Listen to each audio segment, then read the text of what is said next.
একটা নিউজ দেখলাম যে অপরাধী নাকি পুলিশের কাছে বা আদালতের কাছে নিজের অপরাধ স্বীকার করেছে। এখন ওকে কোমর সমান মাটিতে পুঁতে পাথর মেরে মেরে মৃত্যু নিশ্চিত করতে অসুবিধাটা কোথায়? মায়াটা কার লাগতেছে ওর জন্য বুঝতেছি না আসলে। ওকে, গণতন্ত্র পৃথিবী উদ্ধার করবে যাদের বিশ্বাস, গণতান্ত্রিক ভাবে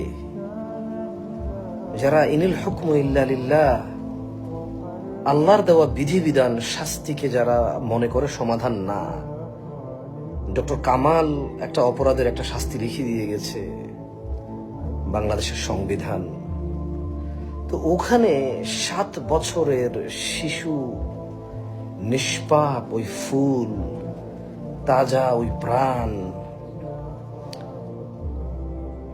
এই যে পৈশাচিক একটা নির্যাতনের শিকার হয়ে পৃথিবী ত্যাগ করলো, নিরপরাধ নিষ্পাপ এই মেয়েটা।